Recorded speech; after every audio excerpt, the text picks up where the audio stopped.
Welcome to another episode of What You Need to Grow podcast. I'm your host, Jenny Bellinger, and I have with me today Dr. Ivan Misner. Now, I've already done the introduction, so you guys, because I wanted to dive right in with Ivan to have this talk about how networking can really influence not just your personal growth or not just your business growth, but also your personal growth. So, Ivan, welcome to the show.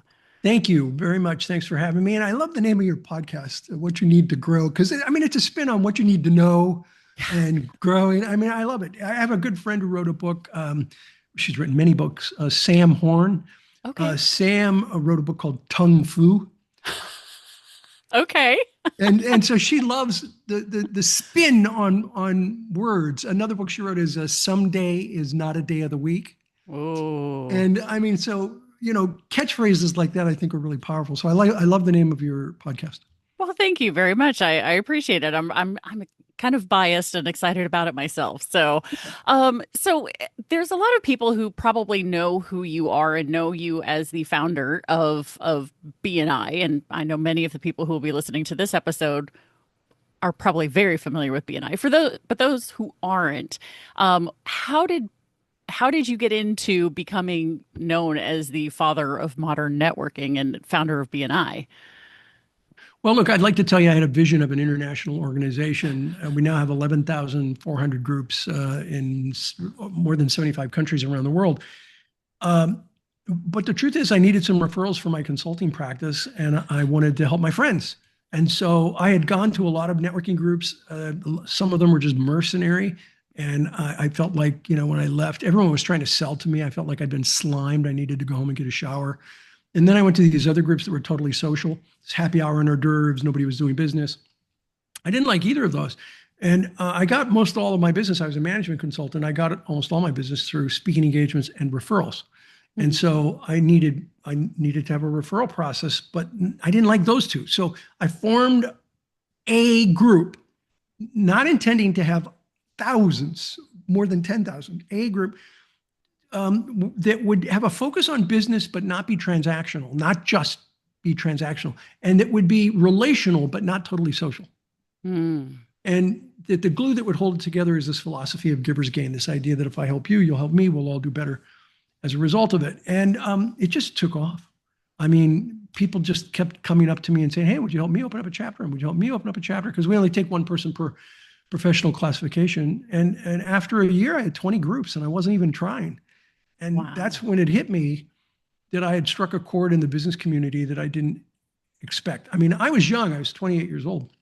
Oh, wow. Yeah, I was 28 when I started BNI. So I figured most people had this figured out, this referral thing. And what I discovered is almost nobody had it figured out. No. And so they just gravitated to the structure, the system, the relationships that are created to the program, and it grew like crazy.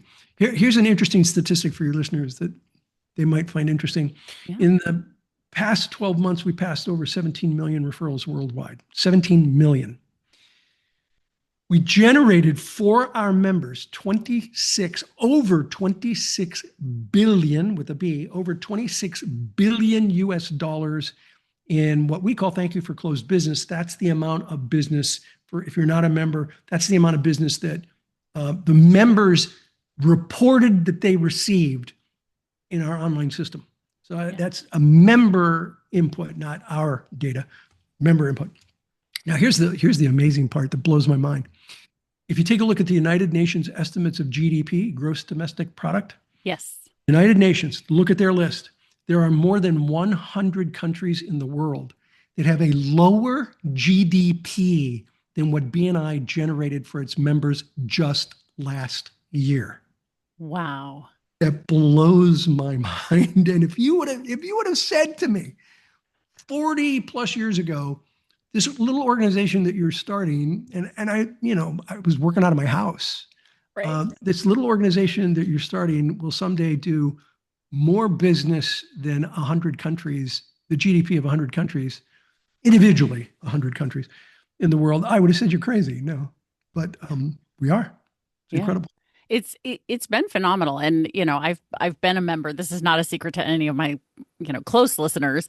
I've been a member for almost 15 years now, and it has absolutely um, more than paid for itself in that time. From that, thank you for closed business. I mean, the return on investment is phenomenal when you do the system, Yes, because that's yes, the but key. you got to do the system. Yeah. It's like people, they join, they don't do the system, and they can't figure out why they're not getting referrals. It's like, if you join a gym and you don't go to the gym and work out, Right. follow the procedures of the gym, you're not gonna lose weight, you're not gonna get stronger, you're not gonna accomplish the things you want to accomplish. So, a gym membership and a BNI membership actually have some similarities. You got to come and do the work. But come on, how cool is it? How hard is it? It's better than cold calling, right? I Oh mean, yeah. you're meeting people who become your friends, Yeah. and when they're friends, they want to help you, and you build your business with a group of friends. I think BNI is a beacon of hope Hmm. in a sea of fear. We live in a crazy world. I think your network, your personal network, is a beacon of hope in a sea of fear. These are people that are there to help you succeed. Yeah.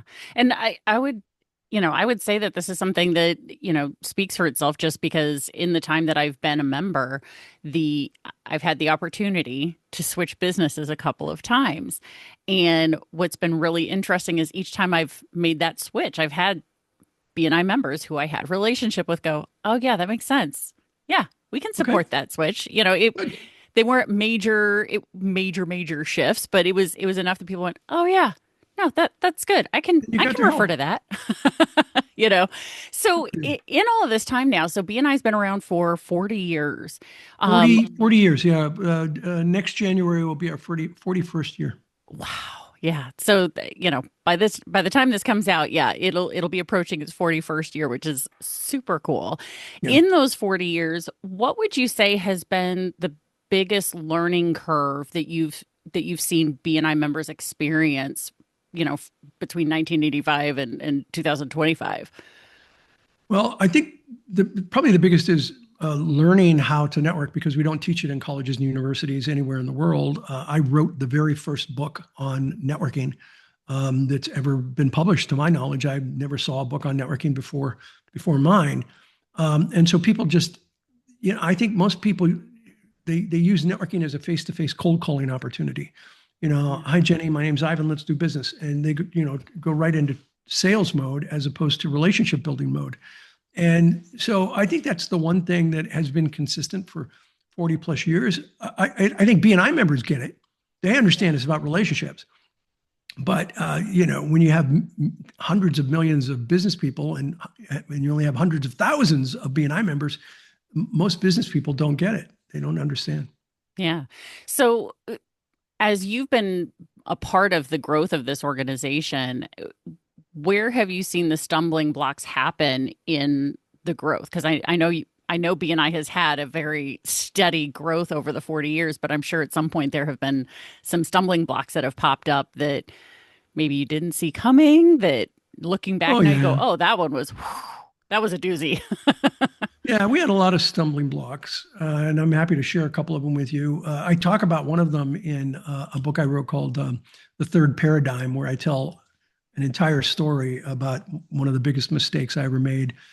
If you get the book, The Third Paradigm, I don't say it's me. It's a business owner by the name of Richard. Richard happens to be my middle name, but it's my story and it's the BNI Connect story. A huge stumbling block. We've had many, but here's the most amazing thing. BNI has over 40 years of consecutive growth, year on year on year. Mhm. No year had a decline in membership in Wow. 40 plus years. And we're on track to have a 41st year of growth. I think what happens is when the economy is good, there's a lot of competition, Mhm. and people are looking for ways to deal with their competition, so they join BNI. When the economy is bad, they're struggling, they don't know what to do, so they're looking for ways to keep their business alive, and so they join BNI. And so we have been blessed to be in a business that works during strong economies, during poor economies, and even during COVID. we grew during COVID as membership. We grew, and I can tell you the reason we grew was that we pivoted, like right now. We pivoted Yeah. to online, and if you've been a member 15 years, you know that in a matter of weeks, country by country, we flipped at that.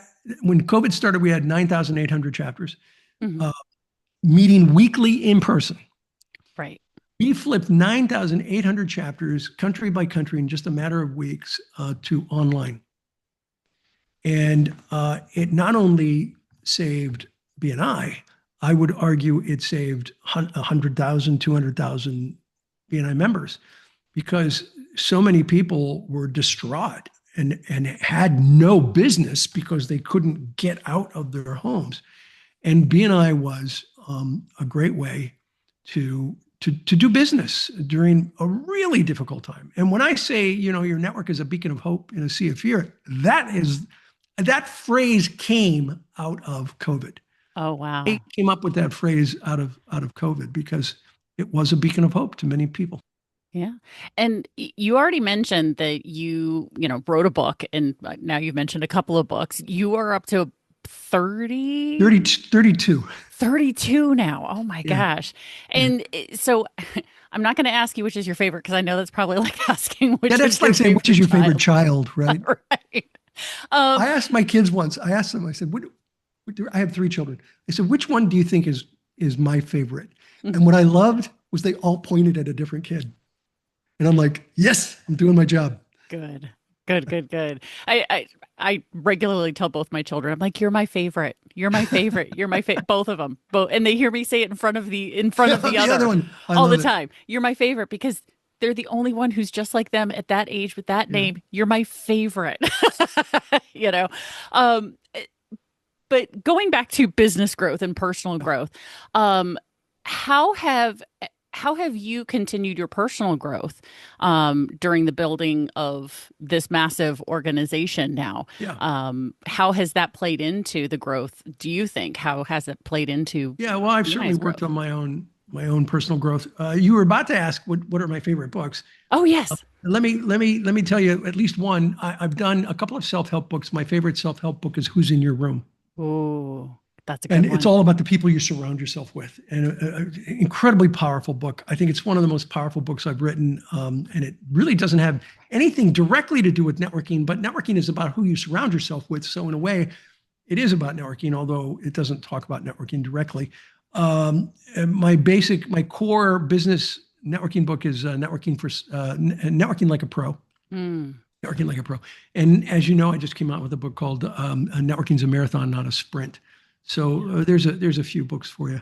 absolutely. You asked about my personal development. I've been a member of an organization called the Transformational Leadership Council for Mm, almost 20 years.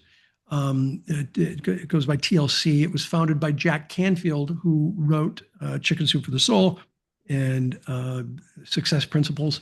And Jack has become a very, very good friend. And I see Jack twice a year at the TLC meetings. You may or may not know this, but Jack actually retired in June. Uh, oh, yeah, he retired.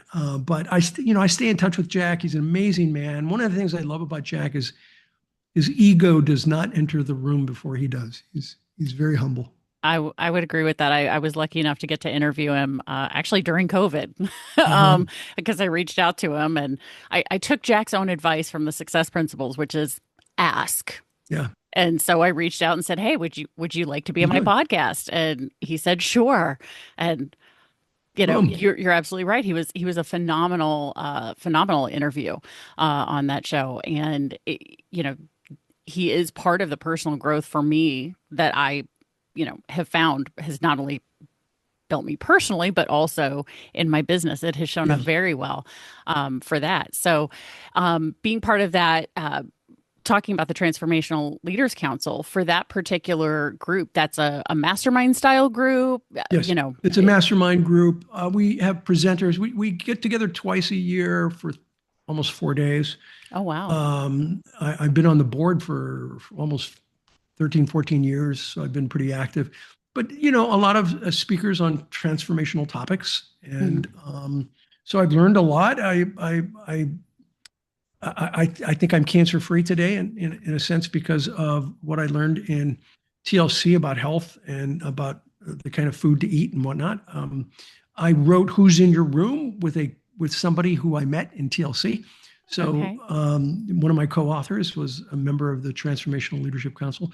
So I've learned many things, and I think it's very important for business people to be constantly, sharpening their axe. One of our core values is lifelong learning in BNI. Yeah. And I think lifelong learning is very important. And that's what TLC has been for me, is my way of finding new speakers and hearing new ideas. Gotten a lot of great ideas from Yeah. TLC. And are those things that then impacted BNI and BNI members? What are some of the things that you can off the top of your head that maybe came from that personal growth that showed up in BNI? The vision statement for the organization Oh, directly came from a conversation I had with a TLC member, changing the way the world does business, which is our vision statement. And a vision statement should be a big, hairy, audacious goal that may be impossible to achieve. But that's our vision statement, is changing the way the world does business. And it was a deep conversation with one of the TLC members, Martin Root, who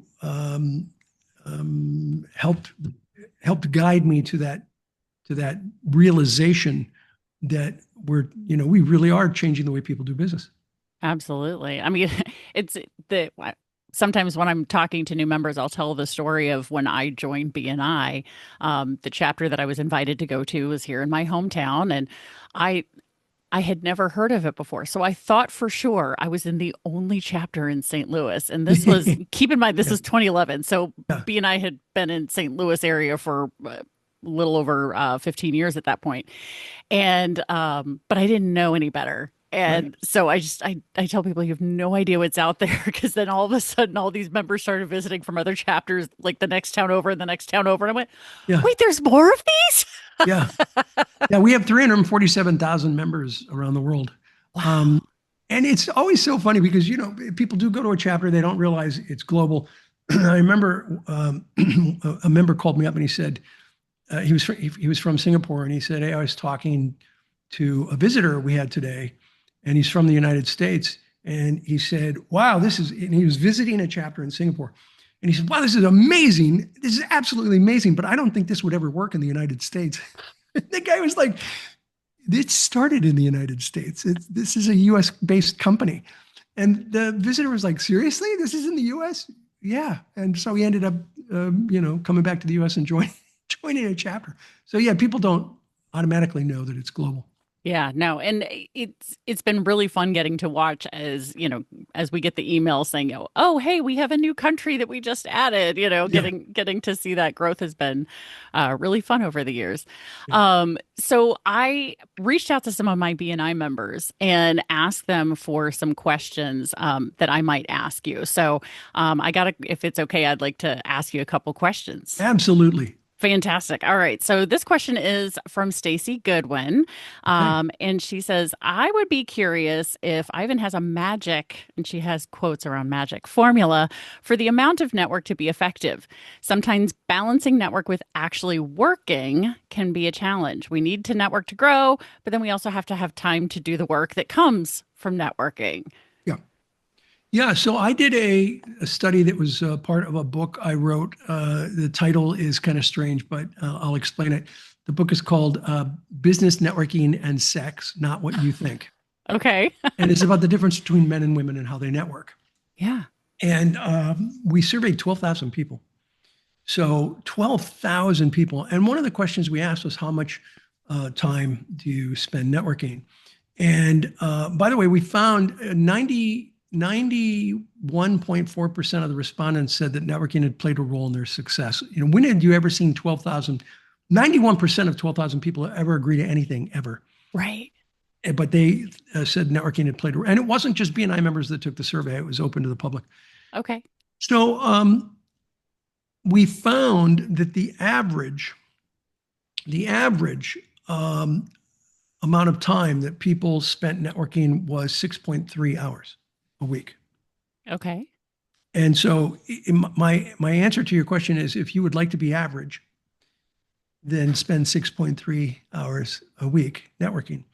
If you want to be above average, we found the sweet spot to be closer to 8 hours. That people that Okay. spend 8 hours a week networking. Now, networking is working. Mm. Work is part of the title. And it's not called net sit or net eat, it's called network. And so, it's not only, it's about going to meetings. It could be a chamber function, a service club, a BNI group.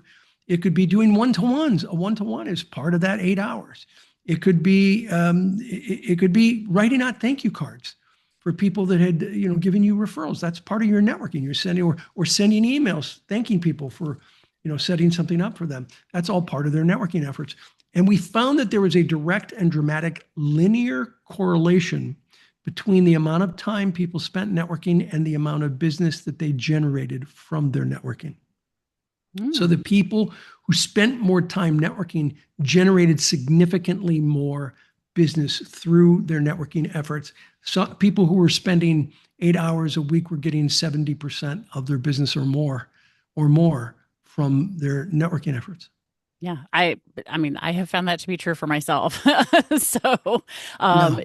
I mean, it's something that I've spent a lot of time and effort building these relationships, and being a chapter director as well for a number of chapters in my region. I have, an extra layer of network there as well, and Mhm. at this point, I get over 90% of my business from referral. And That's the so, way to build a business. And it takes time, it's a yeah. marathon, not a sprint. It takes time.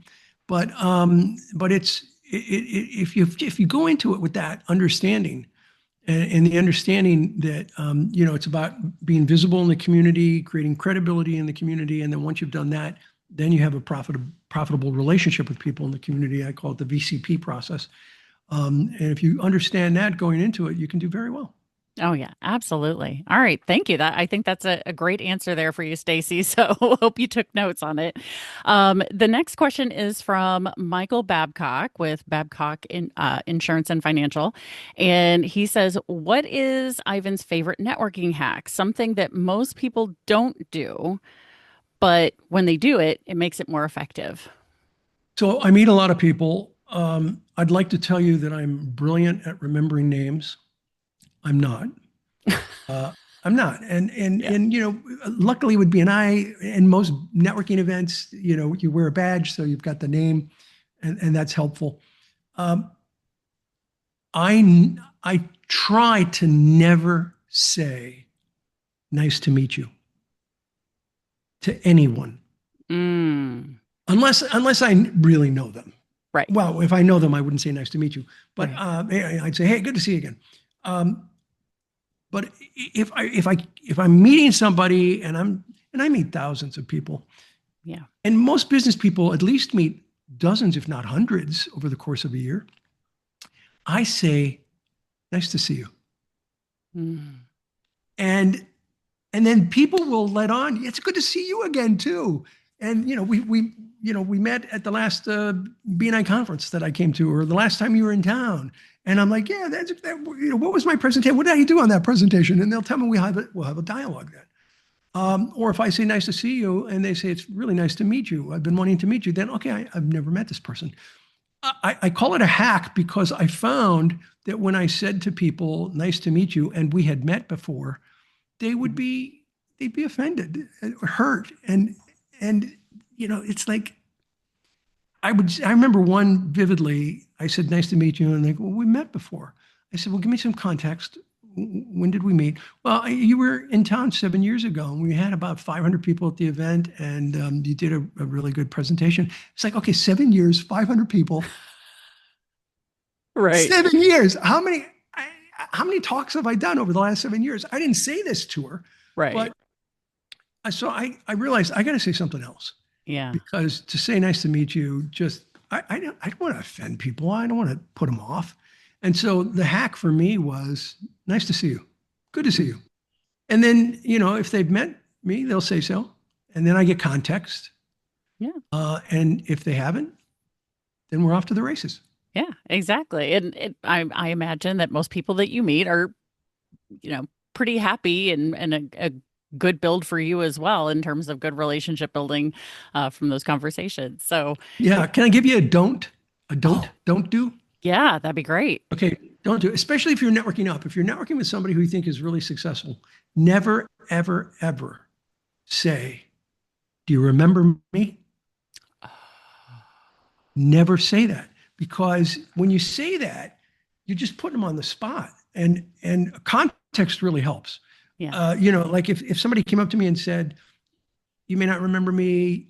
You were here 7 years ago. You did a presentation on such and such." I said, "Okay, context," and then I might in fact remember them. But Right. without any kind of context, when somebody says, "Do you remember me?" that just puts me on the spot, and I don't want people to feel like I don't care, or I don't remember. Oftentimes, once they start talking to me, I do in fact remember. So, a don't do is never, especially when you're networking up, never say, "You remember me." As a matter of fact, when I have been blessed to be able to spend a fair amount of time on Necker Island with Richard Branson, Hmm. and I have his contact information, and it's rare that I reach out to him, but every time I reach out to him, I include a photograph of him and I together. Okay, and I'll say, "Hey, Richard, good to talk to you again. Last time we met was on Necker on such and such a date. Here's a photo. Here's my question or comment or whatever."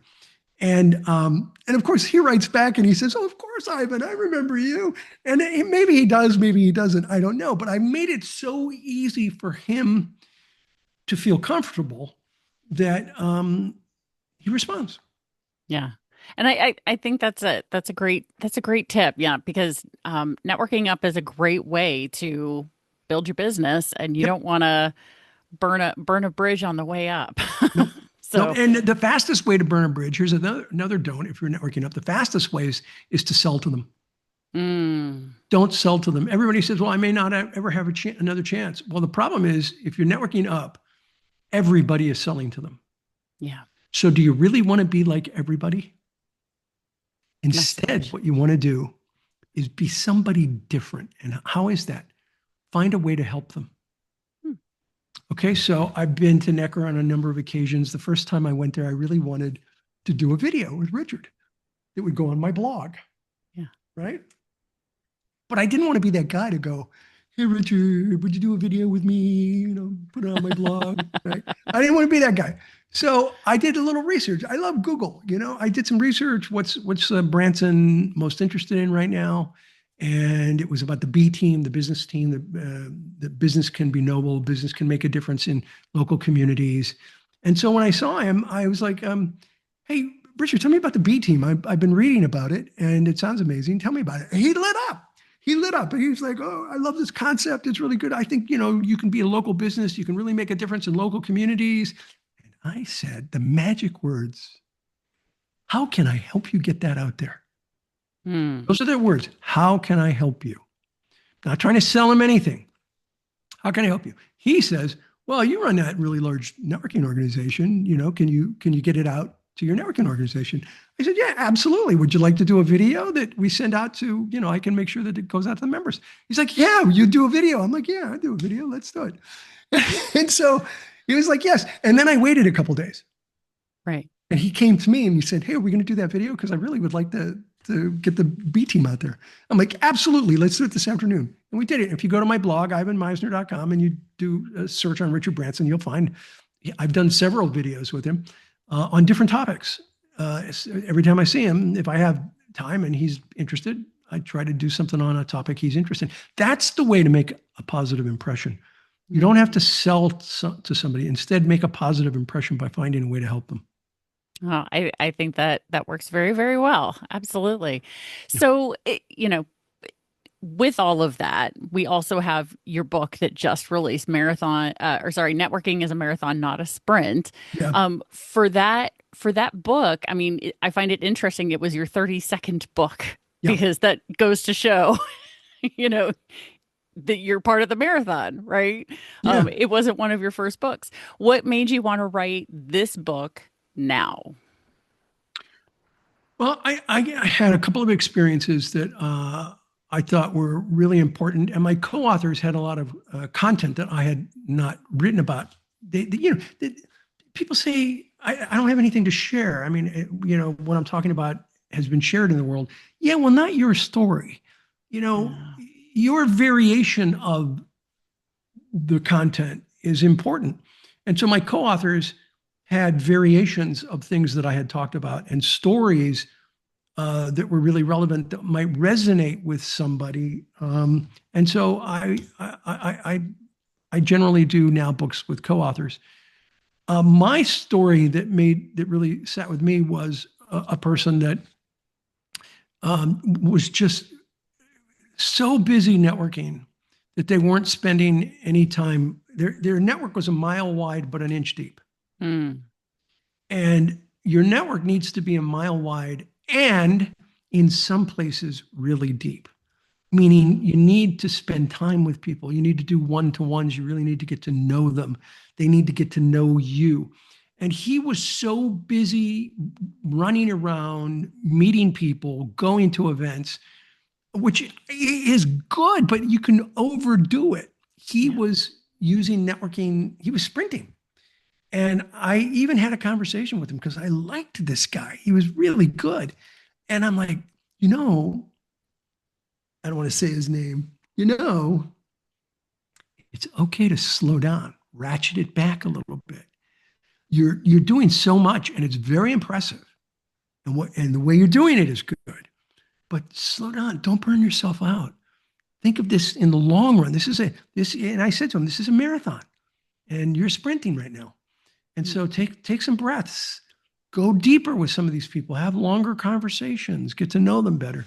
And he's like, no, I need to get out there. I need to meet people. I'm like, okay. And sure enough, a year later, he burned himself out and, he ended up closing down his business. He just got so burned out. He Yeah. had problems with his relationship. I mean, all kinds of things happened to the poor guy. I really liked him, but, and so I had that story, the sprinter versus the marathon runner. And my co-authors had other messages. So the book is actually done like a mile. Each mile is part of the marathon. Yeah, I just got started reading it. I haven't made all the way through it yet. I think I'm in mile one right Mile now. one. Well, Uh, do me a favor and do a review on Amazon. They really Absolutely. make a difference, the reviews. Oh, absolutely. We'll do that. I was If even you like it. If you don't like it, don't bother. I do the same thing. I tell people the same thing with my podcast. I'm like, give Yeah. me a 5-star review. If it's not 5 stars, let's have a conversation so I can figure out how to make it a 5-star Fair enough. Fair enough. podcast, right? So no, I've even considered offering to many of the members that I'm connected with doing it book club style, so that way we can bring in some of the newer members who, are in the sprint mindset of I've got to get Right. traction, I got to get traction, and then for those of us who've been in for a while to say, hey, no, we're proof positive that this is a marathon. Yeah. you Yeah. know And you got to take a breath and you got to take a break. yeah, There's time where you got to have some water, have a break, don't, you just can't keep pushing at the same speed for so many miles.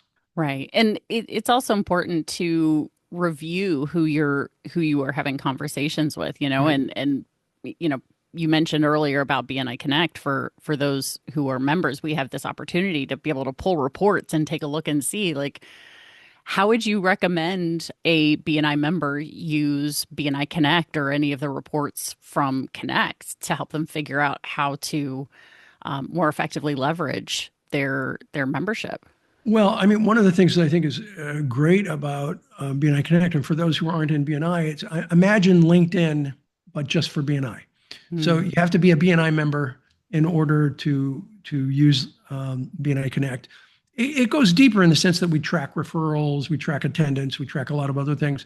But from a networking perspective, I think the way to use an online platform like BNI Connect is to reach out to other chapters and say, hey, I'd like to visit your chapter. And if you want to do business globally, do it online. 30% of our organization meets, 15% meets totally online, 15% as a hybrid, meeting once a month in person and the rest of the month online. So you could visit chapters all over the world. Mm. 30% of 11,000 chapters, that's a lot of chapters. Oh, And, yeah. and so you can visit chapters all over the world. And if you want to do business in those countries, meet people, make a connection, and then do a one-to-one with them via Zoom. Mm. I had a BNI member just this morning in a presentation that I did say, "Hey, I've emailed people on BNI Connect. They don't reply." I said, "That's a cold call. You're cold calling them. Yeah, it's an email, but you're cold emailing them. Go to the meeting. Go to an online meeting.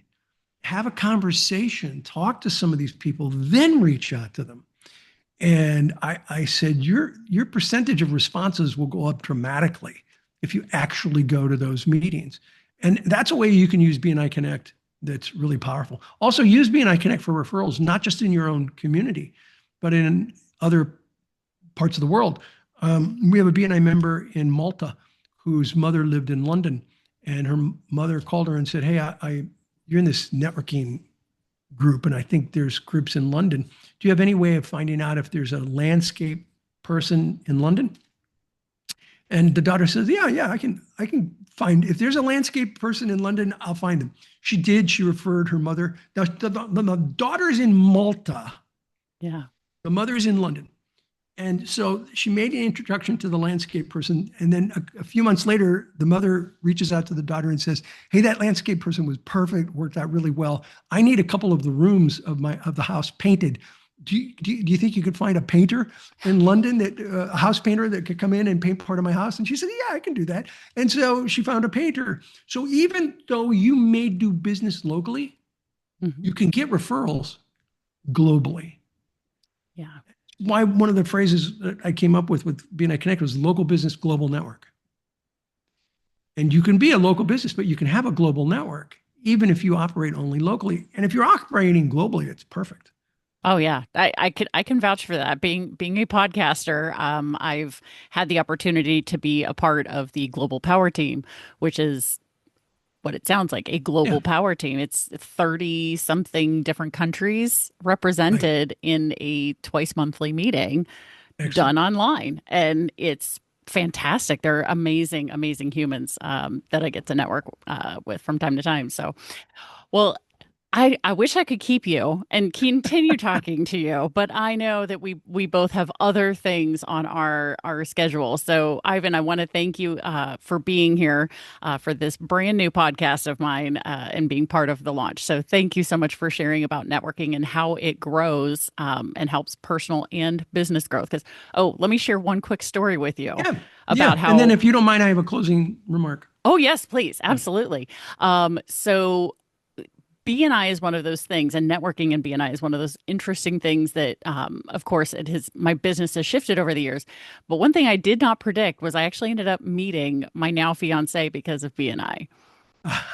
So I know this is um, not the first story you've heard about Congratulations. people finding love in BNI, but probably one of your more recent ones would be Yeah, my guess. there are a lot of BNI marriages. I was a BNI marriage. I